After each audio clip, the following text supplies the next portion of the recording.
మిథున విషయంలో మెల్లమెల్లగా దేవ తన మనసుని మార్చుకుంటున్నాడు. మిథున గురించి ఆలోచించడం మొదలుపెడుతున్నాడు. కటిక నేల మీద పడుకున్న మిథునను చూస్తూ బాధపడుతూ ఉంటాడు.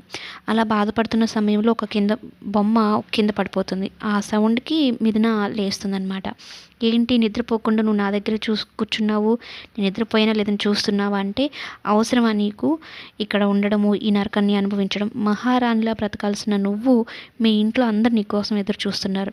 ఎందుకు నీకు ఈ నరకం వెళ్ళు" అంటే మిథున మరలా స్టార్ట్ చేస్తుందనమాట. మెడలో ఉన్న తాళిని చూపిస్తుంది. "ఇందుకోసం నేను నమ్ముతున్నాను బలంగా మనమిద్దరం భార్యాభర్తలం. ఇది మనకు దేవుడిచ్చిన వరం అని. నువ్వెందుకు నమ్మలేకపోతున్నావు?" అంటూ మిథున అడుగుతుంది. "నా మనసు ఎప్పుడో బండరాయి అయిపోయింది. ఈ మనసులో ఎమోషన్స్, ప్రేమలు ఇవన్నిటికీ చోటు లేదు" అని చెప్తాడనమాట. అయితే మిథున తనొక నమ్మకానికి వచ్చేసింది.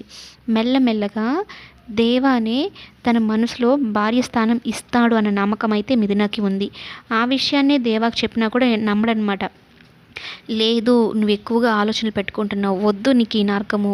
ఇలా కటిక నేల మీద పడుకోవడం, నీళ్లు తాగి కడుపు నింపుకోవడం, భోజనం లేకుండా అవసరమా అంటే నాకు ఇది కూడా హాయిగానే ఉంది. నేను కావాలనుకున్నది దానికోసమే పోరాడుతున్నాను. ఖచ్చితంగా నీ మనసులో నా స్థానాన్ని అయితే సంపాదించుకుంటాను" అని చాలా ధీమాతో చెప్తుంది. ఈ అమ్మాయికి ఎలా చెప్తే అర్థమవుతుందా అన్నట్టు దేవ ఆలోచన పడతాడనమాట. ఈ అమ్మాయికి ఎంత చెప్పినా వినిపించుకోవడం లేదు. నేనే నమ్మను, అటువంటిది నా మీద ఇంత నమ్మకం ఎలా పెట్టుకోగలిగిందా అంటూ ఆలోచనలో పడతాడనమాట. నిజంగానే మిథున చెప్పిన విధంగానే ఆలోచించడం మొదలుపెట్టాడు దేవ. మెల్లగా మిథున విషయంలో మనసు మార్చుకొని తనని భార్యగా దగ్గరకు తీసుకునే రోజైతే త్వరలోనే ఉంది.